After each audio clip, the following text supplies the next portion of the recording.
Assalamualaikum Bang Iksanuddin Nursi. Waalaikumsalam warahmatullahi wabarakatuh. Ahlan wa sahlan. Nah ini Apalan saja. kok.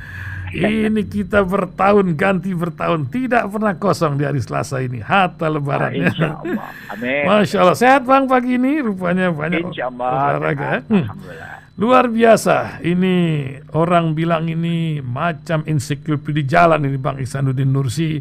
Barusan kami baru bahas masalah Sisdiknas. Kita ini negeri yang tidak punya blueprint pendidikan. Ganti menteri, ganti gaya, ganti lagi cerita. Dulu kita tersandra dengan tes-tes luar biasa zaman Pak JK ya. Tapi sekarang merdeka pun pusing lagi. Apa yang ada dalam pendidikan kita di tengah badai COVID yang baru saja lewat kemarin, Bang Iksanuddin Nursi? Awal itulah dulu kita bincang, Bang. Yang pertama, auzubillahi minasyaitonirrajim. Bismillahirrahmanirrahim. Assalamualaikum warahmatullahi wabarakatuh. Waalaikumsalam. Yang perlu kita lihat, dunia pendidikan adalah schooling society gitu ya, masyarakat sekolahan itu adalah sarana dan prasarana ampuh untuk mendiktekan satu sistem nilai. Jadi kalau kita melihat dunia pendidikan khususnya melalui pendekatan sekolah, schooling approach, schooling society itu, masyarakat sekolahan, maka di sanalah asal muasal satu pemikiran, satu pandangan dibentuk. Dari sana sesungguhnya kita belum punya satu model pendidikan, apa yang dimaksud dengan mencerdaskan kehidupan bangsa. Apa kategorisasi mencerdaskan dengan konsep dasar apa gitu. Kenapa? Karena dia sangat dipahami. Kenapa saya bilang sangat dipahami? Karena seharusnya dunia pendidikan mengaplikasikan visi dan misi kehidupan berbangsanya. Maka ketika Undang-Undang Pendidikan Tinggi bertujuan menghasilkan manusia yang beriman, bertakwa, dan berakhlak mulia, dia sesungguhnya juga harus menerapkan pengajaran tentang bagaimana kurikulum Pancasila, gitu ya, dimasukkan ke dalam penerjemahan pemikiran-pemikiran di kurikulum itu sendiri. Dan ini disadari sesungguhnya oleh era Joko Widodo, rejim kali ini dengan menghidupkan BPIP sebagai pengganti BP7. Oh iya iya. Sementara pada era Soeharto itu tidak sepenuhnya dipolakan dalam kurikulum. Itu makanya saya sebut tadi harusnya sangat dipahami ketika dunia pendidikan sebagai satu sarana prasarana untuk menanamkan nilai, dan pola penanam nilainya adalah pola penanam Pancasila. Di sana terjadi kesadaran tentang dunia pendidikan Indonesia adalah ajang pertarungan nilai. Di situ kelihatan ini bagaimana ajang pertarungan nilai itu dari lembaga-lembaga pendidikan swasta beraliran agama tertentu gitu. Misalnya Islam dengan pemikirannya yang ternyata dalam pandangan saya beberapa lembaga pendidikan Islam tidak sesungguhnya juga memberi muatan pengajaran Islam atau pengajaran Al-Quran serta hadis dengan baik. Mereka harus tunduk patuh pada kurikulum formal. Kurikulum formal itu tidak juga mengajarkan Pancasila dengan sebaik-baiknya. Sementara lembaga pendidikan yang lain demikian juga mengajarkan pengajaran yang dalam bahasa saya kurikulum berbasis materialisme. Gitu. Itu yang saya sebut sebagai krisis dunia pendidikan di Indonesia adalah disebabkan silabus kurikulumnya bermuatan materialisme. Dan itulah muatan schooling society, itulah muatan schooling, mazhab sekolahan namanya. Saya memprotes ini sekarang sudah berarti sudah minimal 20 tahun. Iya, 20 tahun nih saya protes kayak gini. Gitu. Lalu kalau kita lihat dia masuk ke dalam pesantren juga sama. Kelihatannya tidak bermuatan materialisme, tetapi ketika melulu penekanannya pada mazhab formalitas, penekanannya pada mazhab formalitas tentang Al-Quran dan hadis, maka formalitas itu tidak memberikan muatan esensial. Misalnya ketika kita tunduk pada tauhid gitu ya, fikih dan akhlak gitu. Dia tidak sampai pada makna tentang hakikat dan ma'rifat gitu. Padahal hakikat milah dan syariat itu penting diajarkan kalau kita mengambil bagaimana model pendidikan yang terjadi pada Rasulullah dari mulai sebelum diterimanya Iqra bismi rabbik sampai kemudian terbentuk karakter Al-Amin.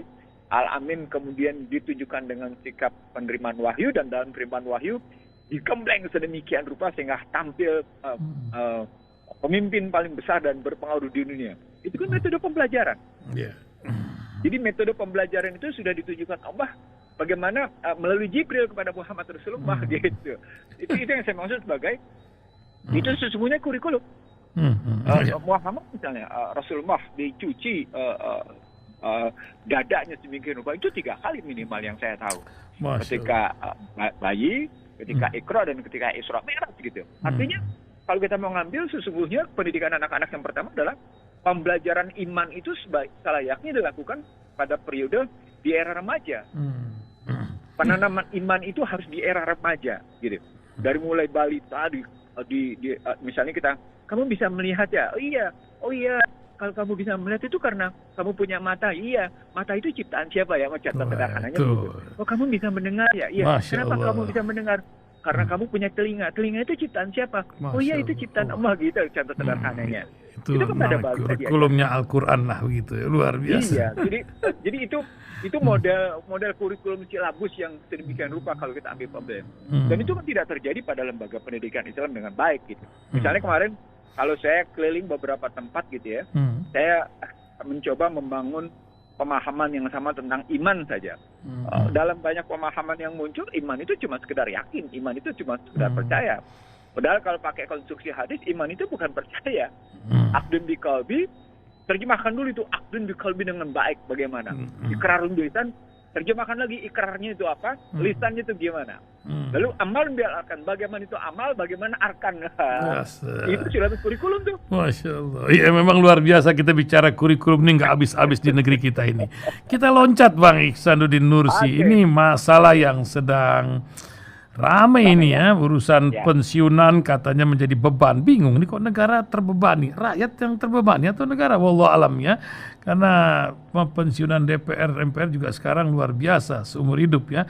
Tapi beban ini luar biasa ketika kabar hari ini subsidi energi. Ini energi apakah identik dengan Pertalite dan solar? Karena 700 triliun sekarang naik lagi dari 502 kemarin. Yang dikabarkan seorang pengamat ini buat energi itu luas artinya. Apa yang Bang Ihsanuddin Nursi lihat efek yang nampaknya sudah digadang-gadang urusan dana sosial akan diguyur kepada masyarakat. Pertalite akan naik ke 10.000 esok hari. Wallahu a'lam bishawab. Apa yang terjadi ini Bang? Dan apa sebab ini semua? Silakan Bang. Yang pertama sebabnya adalah karena baik pemerintah maupun DPR tidak menjalankan amanat dengan baik, bagaimana merumuskan undang-undang migas yang berkali-kali digugat di Mahkamah Konstitusi, bahwa undang-undang migas itu harus diperbaiki dalam rangka melaksanakan pasal 33 ayat 1, 2, dan 3. Saya penggugatnya di Mahkamah Konstitusi berkali-kali, paling tidak 3 kali, dan di sana sesungguhnya undang-undang migas yang sudah masuk Balegnas tiba-tiba hilang. Tidak lagi pada menjadi pembahasan, dan yang muncul malah undang-undang cilaka, yang muncul malah undang-undang minerba gitu ya, tidak punya urgensinya. Undang-undang migasnya tidak pernah dibahas. Gitu. Padahal itu perintahnya segera kita perbaiki undang-undang migas itu gitu. Apa artinya? Artinya sesungguhnya pemerintah membiarkan makna minyak dan gas itu sebagai situasi yang sangat tergantung pada keputusan politik pemerintah. Bukan tergantung pada keputusan konstitusi. Konstitusi menyatakan dia tetap merupakan hajat hidup orang banyak. Demikian juga yang dimaksud oleh Mahkamah Konstitusi gitu. Jadi artinya hingga hari ini ketika saya presentasi di Mahkamah Konstitusi dan menyatakan betapa pentingnya pemerintah menegaskan apa itu hajat hidup orang banyak, baik pada barang maupun jasa gitu ya, hingga hari ini itu tidak ada. Dampaknya Maka seperti yang dengan arogan disampaikan oleh World Bank, betapa pentingnya Indonesia melaksanakan reformasi struktural berkesinambungan. Nah, reformasi struktural di bidang energi adalah memang memberlakukan pada migas harga komersial. Itu kata kunci awalnya. Jadi kalau kita ambil konsep IMF dan World Bank, Bank Dunia sejaknya namanya reformasi, itu mereka memang memerintahkan reformasi struktural di segala bidang, di segala sektor. Di ekonomi, salah satunya energi adalah memberlakukan pasar bebas, gitu ya, memberlakukan harga-harga komersial pada hajat hidup orang banyak, pada barang-barang publik, gitu, termasuk di dalamnya minyak, gas, dan listrik, tarif listrik. Nanti setelah yang namanya minyak setelah Pertalite dan itu naik, diesel, listrik akan naik lagi. Oh, energinya itu, Mas. Kan sudah naik terus. Iya, ini akan terus naik. Jadi artinya ketika Pertalite dan solar naik, listrik naik, itu menunjukkan bahwa pemerintah yang kedua yang menunjukkan gagal menstabilkan harga. Padahal perintahnya adalah ketika kita masuk ke dalam pasal 23, pasal 33 dan pasal 27 dengan maksud memajukan kesejahteraan umum dalam terminologi modern, baik era Soekarno yang kemudian lompat tidak jelas di era era Soeharto dan di era berikutnya, kemudian muncul dalam kajian di Barat sendiri yang disebut dengan price stability pada barang-barang umum, terutama pada hajat hidup orang banyak, itu merupakan public good. Jadi dalam bahasa sederhananya itu merupakan public services dari pemerintah. Jadi stabilitas harga pada hajat hidup orang banyak, baik barang maupun jasa publik, gitu ya, itu harus sampai pada titik harganya stabil. Nah, ini ternyata kalau kita naik terus berarti pemerintah lagi-lagi gagal memberikan stabilitas harga pada hajat hidup orang banyak. Itu yang kedua. Yang ketiga, mari kita terjemahkan apa yang disebut dengan subsidi. Subsidi adalah makna lain dari disiplin fiskal. Sementara disiplin fiskal adalah makna batasan-batasan defisit yang dibangun oleh ketidakjelasan konsep, kecuali tentang ukuran-ukuran tertentu, berapa besarnya yang diperkenankan kekurangan anggaran terhadap PDB atau terhadap anggaran terhadap APBN itu sendiri. Dan dia merupakan gambaran bahwa betapa pentingnya menciptakan utang. Jadi disiplin fiskal isinya adalah subsidi. Subsidi itu atau disiplin fiskal kekurangan anggaran itu pada hakikatnya menciptakan utang. Dia salah satu bagian dari liberalisasi dan privatisasi. Itu artinya disiplin fiskal yang isinya adalah subsidi dan kemudian liberalisasi privatisasi artinya adalah neoliberal. Itu konsep dasarnya begitu. Nah, mari sekarang kita pertajam lagi. Apa itu subsidi?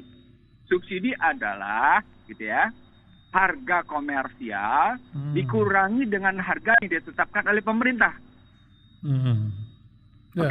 Subsidi adalah harga subsidi komersial sama dengan harga komersial dikurangi dengan harga ditetapkan oleh pemerintah. Lalu pengertiannya, subsidi ketika pemerintah sibuk menerjemahkan bahwa subsidi diterima oleh orang kaya, maka pertanyaannya, apa hajat hidup orang banyak tidak boleh dinikmati oleh orang kaya? Bukankah hajat hidup orang banyak dinikmati oleh siapapun, tidak peduli apakah dia kaya atau miskin? Itu argumen salah, gitu ya. Itu argumen, istilah saya, argumen basi, gitu ya. Yang kedua, ketika dibilang APBN jeblok, itu tadi APBN jeblok karena tidak jelas batasan-batasan defisitnya. Yang kedua, tidak sadar bahwa sesungguhnya pemerintah adalah pencipta uang, bukan pencipta utang. Itu ya, prinsipnya tuh di situ. Itu artinya balik-baliknya lagi, ketika subsidi adalah harga komersial dikurangi dengan harga ditetapkan pemerintah, maka pertanyaan berikutnya, sesungguhnya biaya pokok yang ditetapkan oleh pemerintah itu pernah dijelaskan ke publik apa enggak? Itu. Ini ribut-ribut saya sejak 2005 dulu ini yang Kwi Kian Gi bilang itu kan, juga beberapa pengamat bilang gitu kan. Iya, jadi artinya lalu ada saya ditanya oleh seorang wartawan senior dalam satu kesempatan, gitu ya. Bukankah biaya pokok produksi untuk yang namanya crude oil di Indonesia beda-beda? Bukan hanya Indonesia. Di seluruh dunia, crude oil itu memang biaya pokok produksinya beda-beda, tergantung lokasi dan kualitas sumur, gitu. Kalau lokasinya di daratan, di onshore, gitu ya, biasanya biayanya lebih murah. Di offshore atau di laut dalam lebih mahal. Tapi tetap bisa dihitung kan, saya bilang. Lalu sehingga ketika kita gabungkan antara mereka yang ada di daratan atau yang ada di laut atau yang di kedalaman kelautannya begitu dalam, itu bisa dikonsolidasi sehingga tetap ketemu berapa biaya pokok produksinya. Dia terdiam gitu ya, ketika saya balikin begitu. Saya belum, ini argumentasi saya sistem struktural nih, dari crude sampai dengan harga akhir retail itu saya punya argumennya gitu, sampai ya mereka harus menjelaskan dengan benar. Pertamina sebenarnya boleh ngambil keuntungan berapa atau untuk biaya operasional berapa, apakah memang dia layak ambil keuntungan apa enggak gitu. Ada perhitungan yang disebut dengan harga ditetapkan oleh pemerintah di sini. Nah, ketika harga ditetapkan pemerintah makin dekat dengan harga komersial, berarti pada hakikatnya diberlakukan yang namanya harga komersial pada hajat hidup orang banyak, pada energi gitu ngelihatnya. Oke, itu yang dalam konstruksi subsidi adalah harga yang ditetapkan oleh pemerintah dikurangi dengan harga yang harga komersial dikurangi harga ditetapkan pemerintah dengan memasukkan berapa biaya pokok produksi dari crude dalam negeri dan dari olahan dari negeri, termasuk yang namanya dari crude luar negeri dan dari produk olahan, produk minyak dari luar negeri, oil product dari luar negeri. Kan berarti ada blending dong, ada campuran dong, harga campuran dari dalam dan harga campuran dari luar diterima pasar end user price nih, penerima akhir harganya berapa gitu, dengan menghitung distribusinya termasuk tanking dan transportasinya. Itu pada konstruksi harga yang Nah, di dalamnya tentu harus dihitung apakah memang harga itu harga-harga yang bisa dipertanggungjawabkan apa enggak. Termasuk misalnya terjadi pencurian apa enggak, terjadi makap apa enggak gitu. Modal belanjanya gimana belanjanya gitu loh. Itu kan harus diaudit demikian dalam gitu maksudnya kalau mau ngelihat kayak gitu. Ini bukan barang baru, semua argumentasi pemerintah pun basi saya bilang. Ya, memang jadi sebuah fenomena yang dulu itu sedemikian ikhtiarnya untuk menjaga harga ini. Nampaknya kenapa kok dibarengi dengan berbagai skenario bansos dan lain-lain guliran-guliran ini. Kalau skenario bansos itu anjuran IMF sejak namanya IMF sejak namanya Bank Dunia memerintahkan reformasi struktural di sektor energi. Mereka bilang cabut itu subsidi dan kalau masyarakatnya marah kasih BLT. Itu diperjanjikan. Jadi menurut saya itu bukan hal yang itu biasa aja. Kalau dikasih bansos 600.000 sekali dikasih 150.000 itu tujuannya agar masyarakat tidak marah. Karena itu bagian dari cara menyuap agar meninabobokan itu kan cuma 4 bulan dikasihnya. Selebihnya setelah itu kan tetap masyarakat terkena dampak namanya kenaikan harga-harga. Kan dalam konstruksi kenaikan harga energi, dia akan mengakibatkan inflasi. Inflasi akan mengakibatkan kenaikan harga-harga. Kenaikan harga-harga mestinya harus diikuti dengan kenaikan peningkatan pendapatan. Ketika tidak diikuti dengan kenaikan peningkatan pendapatan, itu namanya pemangkasan daya beli. Pemangkasan daya belinya bagi orang miskin dikasih dengan bansos. Itu yang diperjanjikan pemerintah Republik Indonesia dengan yang namanya Bank Dunia di era lama. Itu diperjanjikan, ditulis gitu, tertulis tuh kayak gitu. Kalau sekarang diulang, ya itu memang bagian dari kebijakan namanya bantuan transfer tunai, cuma sekarang dipakai lewat yang namanya bansos segala macam pakai kartu gitu. Nggak ada yang baru lagi sekali lagi. Waduh, luar biasa. Nah, ini kan orang sudah tahu ya. Ini kan termasuk mengatakan beban-beban negara, ditambah lagi beban pensiunan dan juga beban. Saya bingung nih, kok negara melihat rakyatnya menjadi beban dalam APBN? Beban ya? Iya, gimana sebenarnya? Ini kan tugasnya mereka untuk memikirkan rakyatnya. Gimana Bang? Itu yang berbeda dengan cara saya mengambil penduduk terbanyak di dunia ya, cara Cina. Iya. Cina itu menempatkan penduduknya bukan sebagai beban, sebagai aset. Itu harusnya. Sebagai aset. Dan karena itu dia menyediakan lapangan kerja bukan hanya di dalam negerinya, kemana-mana, termasuk yang namanya memasukkan tenaga kerja ke Indonesia. Dari Jakarta sampai Bandung tuh isinya banyak mereka gitu. Iya. Itu kesalahan cara pandang namanya. This point of view itu cara pandang yang salah itu ketika kita melihat penduduk adalah warga negara Indonesia adalah beban gitu. Itu yang pertama. Yang kedua, ketika kita membandingkan soal dana pensiun, yang sebenarnya merupakan bentuk penghargaan negara terhadap mereka yang pernah berbakti kepada negara gitu ya.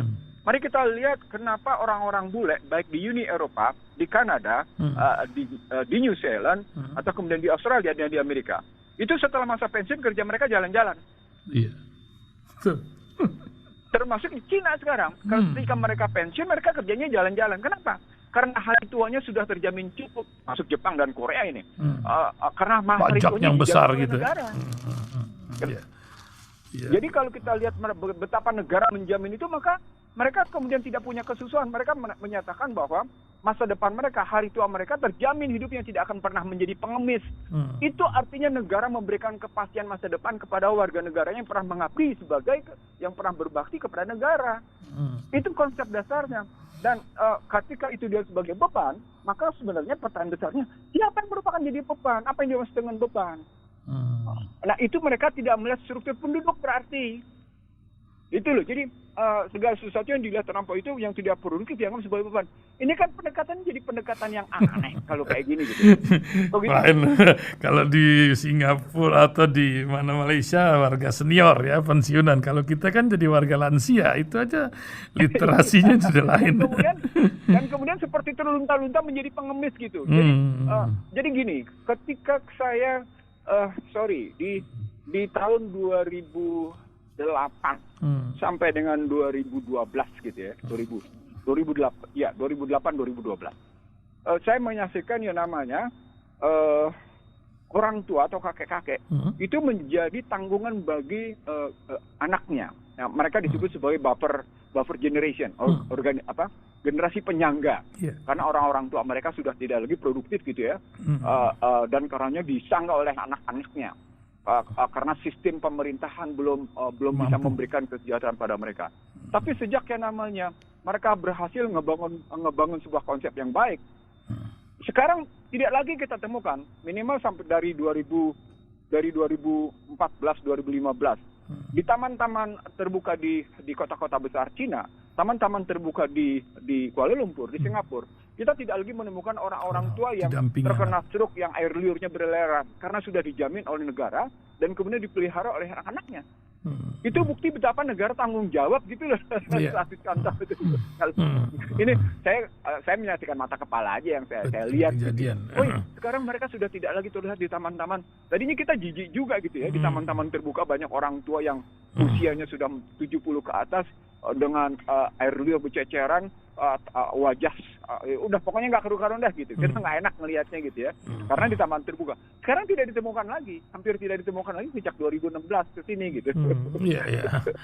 Lagi-lagi karena negaranya bertanggung jawab gitu terhadap warga negara itu, dan memang dipastikan bahwa anak-anaknya adalah menjadi generasi penyangga, dan karena ditempatkan anak-anaknya adalah generasi penyangga, maka negara menjamin pekerjaan bagi anak-anaknya gitu loh siklusnya. Bukan kemudian memberikan pekerjaan bagi orang lain gitu. Ya, literasi ini memang perlu dididik buat bangsa kita, karena orang tua ini makin banyak dan orang tua kadang-kadang kurang memperhatikan kepada keadilan kepada anak-anak. Ini menciptakan pula respek dari anak terhadap orang tua menjadi sebuah masalah. Mungkin Bang Ihsanuddin Nursi bisa mengingatkan supaya orang tua ini tidak terlanjur menterapi anak-anaknya menjadi investasi masa depan dia di kemudian hari. Sebagai penutup bincang kita pagi ini, mungkin bisalah Bang Ihsanuddin Nursi, bagaimana supaya masa tua kita itu melihat anak-anak yang tidak hang-heng-hong berantam di muka kita, apalagi ketika kita sudah meninggal, ketika warisan menjadi masalah bagi mereka. Silakan Bang Ihsanuddin Nursi. Ada saya selalu menyebut bahwa anak itu aset. Itu artinya ketika kita sebut anak itu aset, maka problemnya, saya kemarin di masjid di Medan gitu ya. Dalam satu diskusi, saya menyebut betapa pentingnya memahami apa itu artinya pernikahan, sampai akhirnya apa artinya hubungan intim antara suami istri dengan doanya, sampai akhirnya memahami bagaimana pertemuan sperma dengan ovum, bagaimana memahami makna kandungan, bagaimana memahami makna pendidikan anak-anak, sampai dengan remaja, sampai dengan kemudian mereka dewasa. Karena berikutnya sudah lepas menjadi tanggung jawab diri sendiri dan juga terhadap, dan kemudian mereka malah bisa bertanggung jawab terhadap keluarga. Apa artinya? Islam itu melakukan pengajaran dan pendidikan. Itu sistemik struktural.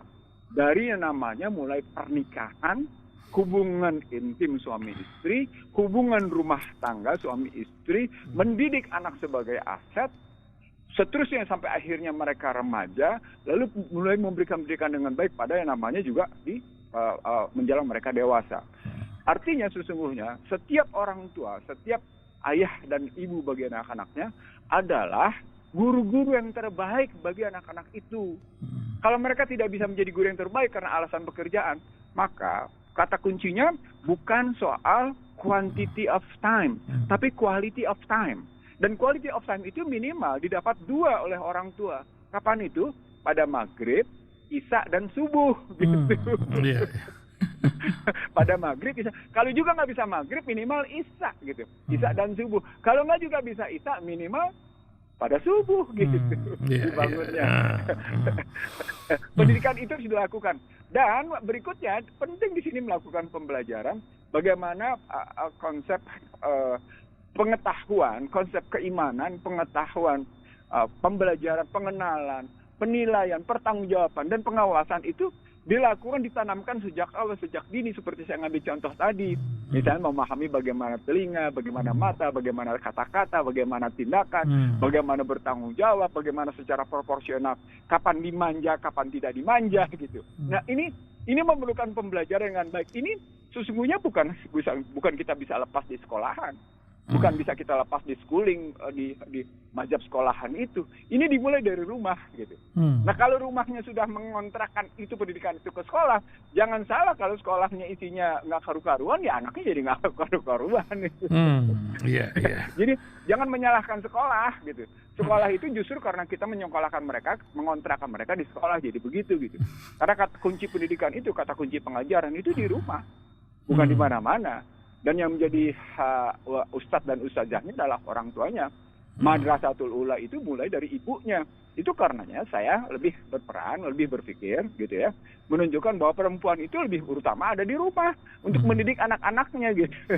Tidak ikut-ikutan mengambil peranan, memberikan tunjangan perekonomian bagi rumah tangga, bukan begitu.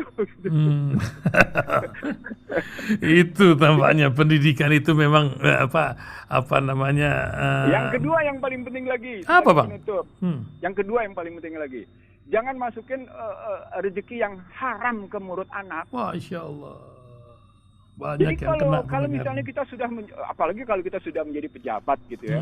Kita menjadi pejabat, nggak kita sangka gitu, nggak kita sadar. Kita masukin rezeki ke mulut anak, rezeki yang, maaf ya, yang haram. Waduh, kacau deh. Kacau deh. Anak akan ngelawan, anak akan menjadi musuh, anak akan melakukan tindakan-tindakan yang memalukan, apakah narkoba, udah macam-macam deh. Anak bahkan menjadi menderita karena perilaku orang tua, gitu. Itu salah satu. Jadi artinya, kita harus memberikan konsumsi ke kalbu anak, memberikan konsumsi ke pikiran anak, memberikan konsumsi pada anak dengan memberikan contoh yang baik, termasuk konsumsi fisik, konsumsi makanan, konsumsi biologisnya. Jadi ada konsumsi biologis, dan psikologis yang memang berbasisnya ajaran dalam hal ini Al-Quran dan hadis. Saya kira itu sebagai terakhir. Tapi Bang, ada pertanyaan dari pendengar nih, Bang. Pendengar tanya, Bang, ini kalau pada naik besok ini semuanya, bagaimana hidup kita ini, Bang? Kan saya sih bilang langsungnya, bagaimana gitu? Yang pertama, Anda terkena beban biaya naik semua. Dan itu diatasi dengan yang tadi bansos yang 150.000 per bulan, 4 kali 600.000 bagi orang miskin. Tapi kan nggak semua. Itu di angkanya berapa? Itu hanya terjadi 4 bulan. Artinya ketika diberikan pada September, dia hanya akan selesai pada yang namanya Januari. Berikutnya setelah sampai dengan Desember. Januari, udah Anda terbebani lagi nggak karu-karuan. Bagaimana hidup? Ya, Anda akan terus-menerus habis dihisap oleh yang namanya kebutuhan dengan mengatasi defisit. Yang mau saya sebut adalah, apakah betul-betul yang namanya penarikan alokasi pada BBM itu digunakan secara proporsional untuk dikembalikan kepada masyarakat apa enggak? Dulu penarikan alokasi dilakukan dalam rangka pembangunan infrastruktur. Ternyata pembangunan infrastruktur dilakukan juga dengan pinjaman. Sekarang apakah pengalian alokasi dari BBM itu dipakai untuk bangun IKN atau kereta api cepat atau enggak? Itu pertanyaannya. Insyaallah. Oke, terima. Kalau balik lagi ke soal kenaikan pertalite atau solar, ya udah jangan salah, kali biaya hidup makin meningkat dan peningkat istilah sederhananya cost push inflation. Akan ada inflasi karena dorongan biaya-biaya, dan mereka yang tidak punya perbaikan pada pendapatan itu kantongnya makin dikuras habis-habisan karena meningkatnya biaya hidup gitu. Insyaallah. Hasbiyallah wa ni'mal wakil. Ni'mal maula wa ni'man nasir. Terima kasih Bang Ihsanuddin Nursi pagi hari ini menemani pendengar yang luar biasa. Walaupun iya tuh, minta maaf ya telat karena ternyata begitu saya lihat WA, ternyata yang nungguin udah banyak. Maaf telat tadi terlupa tadi. Oke. Terima kasih, tidak apa-apa, masih kita dapat waktu.